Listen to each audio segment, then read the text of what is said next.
अस्सलाम वालेकुम स्टूडेंट्स, उम्मीद करता हूँ आप बिल्कुल खैरियत से होंगे। और मेरा लास्ट लेक्चर में जो मैंने लोगारिथम की प्रॉपर्टीज़ पढ़ाई थी उसे सुनकर नोट डाउन किया होगा। करते ये हैं कि आज की क्लास में एक मरतबा फिर से हम लोगारिथम की प्रॉपर्टीज़ को एक मरतबा डिस्कस कर लेते हैं और जो लॉग के मैंने कुछ छोटे छोटे केसेस बेसिक्स बताई थी आप लोगों को, उसके आगे अपने काम को लेकर चलते हैं। क्लास मैट्रिक में आप 3 प्रॉपर्टीज़ पढ़कर आए हैं लॉग की। मैं यहाँ लिख रहा हूँ दोबारा से, प्रॉपर्टीज ऑफ logarithm।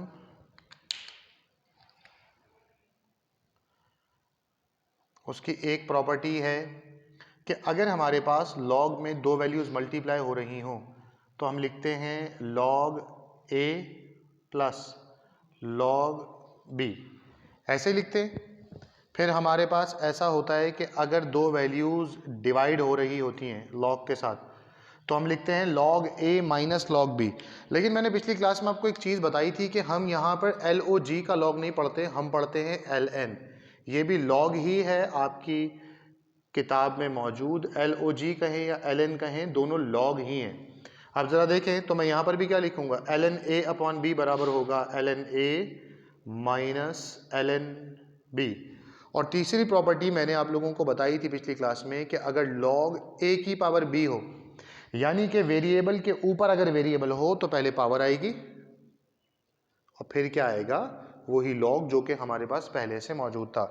अगर किसी को याद नहीं है तो प्रीवियस लेक्चर में एक मरतबा जाकर देख सकते हैं कि मैंने ये 3 प्रॉपर्टीज़ बताई थी और कुछ बेसिक्स जो बताई थी उसमें एक छोटा सा केस ही समझाया था कि जब भी कभी हम लॉग पढ़ते हैं तो लॉग के लिए बहुत ही सिंपल सा एक फंडा है कि अगर कभी ऐसा हो जाए कि d upon d x l n something हो जाए, यानी अगर लॉग के साथ कोई भी वैल्यू हो उसका डेरिवेटिव फाइंड आउट करना हो तो वो बराबर होता है 1 upon this value and then derivative of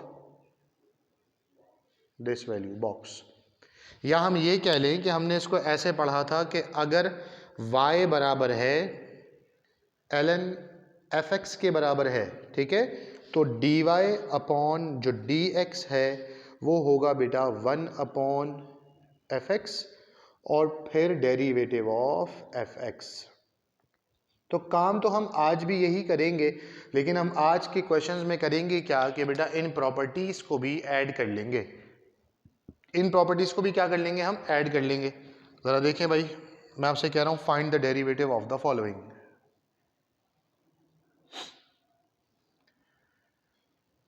find dy upon dx of the following. इन सब का क्या फाइंड करके दिखाएं, डेरिवेटिव। ऐसा करते हैं, एक क्वेश्चन वो करते हैं जो हमने पिछली क्लास में देखा था, यानी उससे मिलता जुलता, और फिर हम आगे बढ़ जाते हैं। देखो बेटा, मैंने पढ़ाया था आप लोगों को कि अगर ऐसा हो कि y बराबर है l n x square plus 2x के बराबर, अगर एल एन बराबर है एक्स स्क्वायर प्लस 2x के बराबर और हमें इसका dy upon d x find out करना है, तो हम लिखेंगे d upon d x y d upon d x l n x square plus 2x। अगर हम गौर से देखें इसके अंदर तो ऐसे लिखा हुआ एल एन के बराबर में एक फंक्शन है, ऐसे ही है भाई एल एन के बराबर में। तो जो भी फंक्शन एल एन के बराबर में होता है वो पहले कहाँ आ जाएगा, अपॉन में, और वही फंक्शन यानी लॉग या एल एन के बराबर में क्या करेंगे, उसका डेरिवेटिव ले लेंगे। तो हम क्या कर रहे हैं, यहाँ लिखेंगे बेटा d y upon d x is equals to 1 upon this bracket x square plus 2x and then derivative of x square plus 2x। तो फर्दर इसको देखें तो ये हो जाएगा d y upon d x is equals to 1 upon x square plus 2x अपनी जगह पर, और यहाँ पर क्या आ जाएगा 2x प्लस का 2, एक्स स्क्वायर का डेरिवेटिव 2x, 2x का डेरिवेटिव 2, इन दोनों में से 2 क्या आ रहा है, कॉमन आ रहा है। तो हम लिखेंगे d y upon d x is equals to 2x plus 1 divided by x square plus 2x, that's it. ये काम तो मैंने आपको पिछली क्लास में सिखाया था। अब ज़रा देखें, इससे आगे बढ़ जाते हैं, प्रॉपर्टीज़ पर ln कैसे अप्लाई होता है। देखो बेटे, अगर सवाल ऐसा आ जाए कि अगर y बराबर है x square upon ln x के, सपोज कर लेते हैं ऐसे ही, सिंपल सा ले लिया, x square upon ln x। अब जहन में सवाल ये आता है कि सर एक x से एक x कट कर देते हैं, है ना भाई, ऐसे ही जहन में आता है ना। लेकिन बेटा ये लॉग का फंक्शन है, ये बिना लॉग के फंक्शन है, बगैर लॉग की वैल्यू, बगैर ln की वैल्यू लॉग वाली यानी ln की वैल्यू से कैंसिल आउट नहीं हो सकती। दो वैल्यूज डिवाइड हो रही हैं। अगर मैं गौर से देखूं तो आप अगर बोलेंगे सर ये दो वैल्यूज डिवाइड हो रही हैं, इनके ऊपर शायद ये वाला फॉर्मूला लगना चाहिए, तो मैं बोलूंगा नहीं बेटा, ऐसा हरगिज भी नहीं हो सकता, ऐसा हरगिज भी नहीं हो सकता। उसकी वजह यह है कि देखो बेटा, इसके साथ ln नहीं है, इसके साथ ln है। इसका मतलब ये हुआ कि अगर हम लॉग की प्रॉपर्टीज पढ़ रहे हैं तो ये वाला सवाल तो लॉग की प्रॉपर्टी में फॉल ही नहीं करता। तो हम जरा सवाल को लॉग की प्रॉपर्टी के एतबार से बनाएंगे। सर फिर आपने ऐसा लिखा क्यों? बेटा बहुत सारे स्टूडेंट्स एग्जाम में आप लोग गड़बड़ क्या करते हैं, करते ये हैं कि आपके जहन में ln को देखते आपको लगता है शायद लॉग की प्रॉपर्टी का सवाल आ गया। लॉग की प्रॉपर्टी उस वक्त अप्लाई होगी जब पूरी तरफ लॉग होगा। और बहुत सारे बच्चे अपने 5 से 6 कीमती मिनट ज़ाया करने के बाद उनको एहसास होता है कि हमने गलती की। ज़रा देखें भाई, अगर सवाल ऐसा हो ना, ln x square plus 1 upon x, अब वो फॉर्मूला अप्लाई हो सकता है। गौर से देखें बेटा, पहले ln है और फिर दो वैल्यूज क्या हो रही हैं, डिवाइड हो रही हैं। पहले ln है और फिर दो वैल्यूज क्या हो रही हैं, डिवाइड। तो इसको हम सपोज करेंगे log a upon log b। और जब अपॉन का फंक्शन होता है तो प्लस होता है कि माइनस होता है, माइनस। तो सबसे पहले तो सॉल्यूशन में लिखेंगे अकॉर्डिंग टू प्रॉपर्टी, डेरिवेटिव बाद में अप्लाई होगा, y बराबर हो जाएगा log a minus log b, और ये रहा वो माइनस। ठीक है भाई, देखो log a minus log b, यानी log ऊपर वाली वैल्यू, log नीचे वाली वैल्यू। अब इसके ऊपर क्या करेंगे, डेरिवेटिव अप्लाई करेंगे। तो ये हो जाएगा d upon d x y is equals to d upon d x ln x square plus 1 minus d upon d x ln x। ये भी हम पिछली क्लास में डिस्कस कर चुके हैं कि ln x का डेरिवेटिव क्या होता है, डायरेक्ट। ln x का डेरिवेटिव क्या होता है, डायरेक्ट 1 अपॉन एक्स। इसका डेरिवेटिव सर अभी अभी तो सीखा है, ऐसा ही तो सवाल है ये। तो हम क्या करेंगे बेटा, ज़रा ध्यान से देखो भाई, यहाँ हो जाएगा d y upon d x. ln x का तो 1 अपॉन एक्स है, हम जानते हैं, इसको तो एक तरफ कर लें। अगर ये तसव्वुर कर लें कि ये सवाल बिल्कुल इसी के जैसा है, तो काम भी यही करना पड़ेगा, 1 upon F x, derivative F x. तो ये हो जाएगा बेटा 1 upon x square plus 1 and derivative of x square plus 1। और ये वाला माइनस, ये रहा माइनस, ln x का डेरिवेटिव क्या होगा, 1 अपॉन एक्स। इस पर मैंने वही काम किया ना जो ln के साथ था, उसको पहले अपॉन में लेकर गए और फिर उसी का डेरिवेटिव लेने। तो ज़रा ध्यान से देखें, ये डी वाई अपॉन का डी एक्स क्या हो जाएगा, 1 अपॉन एक्स स्क्वायर प्लस 1 ऐसे ही रहेगा, इस ब्रैकेट में क्या हो जाएगा 2x। इस 1 का डेरिवेटिव क्या होता है भाई, 1 एक कांस्टेंट और कांस्टेंट का डेरिवेटिव 0, और माइनस के 1 अपॉन एक्स की जगह पर माइनस का 1 अपॉन एक्स ही रहेगा। तो हमारा आंसर क्या बन गया बेटा, d y upon d x is equals to 1 to x or 2x upon x square plus 1 minus 1 upon x. That's it. कैल्शियम लेके फर्दर सॉल्व करवाने की कोई ज़रूरत नहीं है भाई। तो ये हमने क्या देखा कि लॉग के ऊपर अगर हम log a अपॉन b की प्रॉपर्टी या कोई भी प्रॉपर्टी अप्लाई करते हैं तो किस तरीके से अप्लाई होती है। चाहें तो एक मरतबा स्क्रीनशॉट ले लें, देन हम मजीद आगे की तरफ चले जाएंगे और कुछ क्वेश्चंस करेंगे।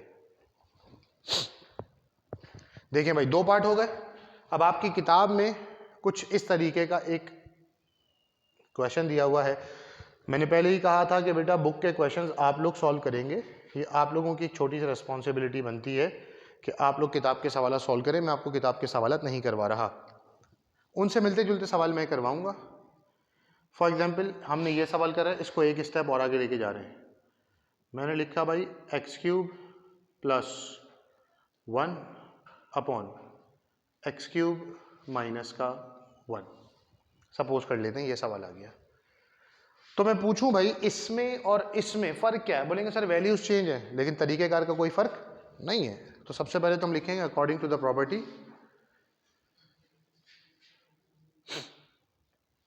According to the property y बराबर होगा ln a माइनस ln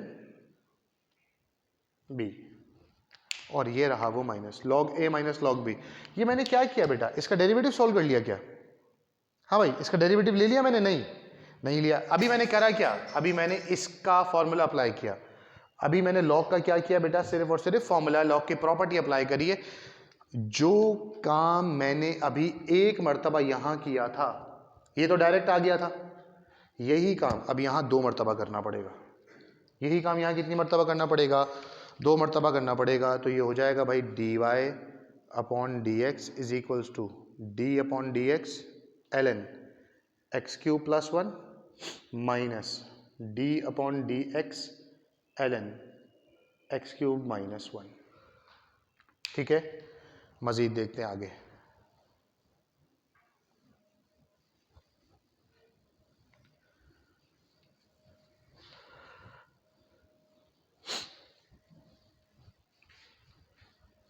देखो भाई जरा क्या सूरत हाल बन रही है dy अपॉन डी एक्स की। ऐसा कीजिए एक मरतबा आप लोग ट्राई करें, पेंसिल से लिख के देखें, फिर टैली कीजिएगा कि भाई मेरी भी वही वैल्यू बन रही है कि नहीं बन रही। देखें बेटा क्या हो सकता है, अगर आप लोगों ने खुद से ट्राई किया तो अब जरा टैली कर लें कि किस तरीके से होगा। मैं बार बार कह रहा हूं कि अगर ln के साथ कोई भी ब्रैकेट है, ln के साथ कोई भी फंक्शन है, जैसे देखें इधर गौर से देखें, ln के साथ ये ब्रैकेट है, जो भी ln के साथ ब्रैकेट होगा पहले वो 1 के नीचे चला जाएगा। ये आ गया 1 के नीचे, और फिर ये जो ब्रैकेट है मुझे इसी का क्या लेना है, डेरिवेटिव लेना है। ये हो गया एक्स क्यूब प्लस 1। फिर गौर से देखें ये वाला जो माइनस था ये रहा माइनस, सही है। इसका मतलब ये हुआ कि अभी मैंने ये वाली वैल्यू सॉल्व नहीं की, ये थोड़ी देर में करूंगा, पहले इसी को सिंप्लीफाई कर लेते हैं। देखो बेटा जो भी वैल्यू ln के साथ है पहले वही अपॉन में लिखेंगे 1 के, और फिर उसी का क्या ले लेंगे हम, डेरिवेटिव ले लेंगे। एक्स क्यूब का डेरिवेटिव होता है 3x स्क्वायर, ये 1 और ये 3x स्क्वायर क्या हो रहे हैं आपस में, मल्टीप्लाई। तो 1 को जब 3x स्क्वायर से मल्टीप्लाई करेंगे तो ये हमारे पास बन जाएगा dy upon d x is equals to 3x square, और अपॉन में क्या है एक्स क्यूब प्लस 1। अब ये मजीद सिंप्लीफाई नहीं हो सकता, कैंसिल भी नहीं हो सकता, कुछ भी नहीं हो सकता, ये वैल्यू सॉल्व हो गई।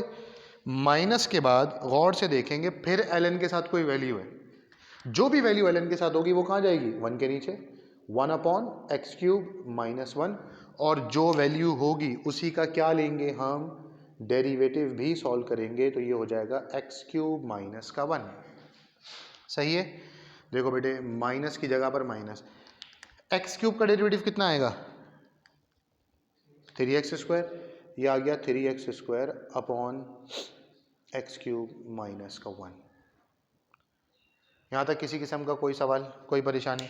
आप चाहें तो इसको आंसर कह सकते हैं, चाहें तो इसको सॉल्व कर लें एलसीएम वगैरह लेकर, लेकिन मेरा मशवरा ये है कि इसको एलसीएम वगैरह लेकर मज़ीद फर्दर सॉल्व करने की कोई ज़रूरत नहीं है। इसी को हम क्या कह देंगे बेटा, आंसर कह देंगे। अगर हम इसका एलसीएम ले भी लें तो ज़रा देख लेते हैं कि एलसीएम लेने के बाद क्या होगा। एलसीएम में क्या हो जाएगा, एक्स क्यूब प्लस 1 और एक्स क्यूब माइनस 1। तो अगर हमने इसका एलसीएम ले भी लिया तो हमारे पास सिचुएशन क्या बनेगी, चाहें तो कर लें, ज़बरदस्ती नहीं है, कर लेंगे तो ठीक है, नहीं करेंगे तो कोई मसला नहीं। एलसीएम ले लेंगे तो हो जाएगा एक्स क्यूब प्लस 1, और देखो बेटे एक्स क्यूब प्लस 1 भी एलसीएम में आ गया और एक्स क्यूब माइनस 1 भी एलसीएम में आ गया। तो इस 3x स्क्वायर से ये मल्टीप्लाई होगा, इस 3x स्क्वायर से ये मल्टीप्लाई हो जाएगा, तो ये हो जाएगा 3x square into x cube minus 1 minus 3x square into x cube plus 1। और अगर मैं इसको फर्दर सॉल्व करता हूं तो अब ये तो बहुत बेसिक क्लास 6-7 की सिंप्लीफिकेशन है कि इन दोनों टर्म्स में से ये वाला 3x स्क्वायर कॉमन आ रहा है, ये वाला 3x स्क्वायर क्या आ रहा है, कॉमन आ रहा है। मैंने ये ले लिया 3x स्क्वायर कॉमन, अंदर क्या बचा x cube -1 minus x cube और -1 डिवाइडेड बाय, ये दोनों ब्रैकेट देख के हमें कोई फॉर्मूला याद आ रहा है? a प्लस बी और a माइनस बी, एक फॉर्मूला होता है हमारे पास, a प्लस बी और a माइनस बी बराबर होता है a square minus b square के। तो अगर हम गौर से देखें तो ऐसा ही तो है, a प्लस बी और a माइनस बी, तो इसके ऊपर फॉर्मूला हो रहा है a square minus b square का। क्या फॉर्मूला अप्लाई हो गया इसके ऊपर? A square minus b square का फॉर्मूला इसके ऊपर अप्लाई हो गया।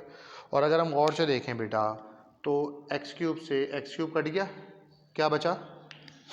D y upon d x is equals to 3x square into -1 और -1 -2 डिवाइडेड बाय एक्स की पावर 6 माइनस का 1। तो अगर हम इसको एक स्टेप और आगे लेके चली जाएं तो हमारे पास ये बन जाएगा माइनस का 6x स्क्वायर अपॉन x6 -1। जो बोर्ड एग्जामिनर है बेटा वो ज़्यादातर सिंप्लीफाई किया हुआ इस तरीके का आंसर पसंद करते हैं। अगर सिंप्लीफिकेशन हो रही है तो मैं यहाँ से क्या कर रहा हूँ, आंसर को मिटा रहा हूँ। अब मैं एक सिंपल सी चीज़ समझाता हूँ आप लोगों को ताकि याद रहे। सर हमें कैसे पता चलेगा कि सिंप्लीफिकेशन कब करनी है और कब नहीं करनी? पर फॉर एग्जाम्पल यहाँ पर होता है x³ + 1 और यहाँ होता है x4 - 3, तो नहीं करते आप। अगर एक जैसे करीब करीब की चीज़ है ना तो आप इसको सिंप्लीफाई करवा सकते हैं, आसानी भी है। अदरवाइज करने के बाद आप और कॉम्प्लिकेशंस का शिकार हो जाएंगे। बात समझ में आ रही है भाई यहाँ तक की? पक्की बात है।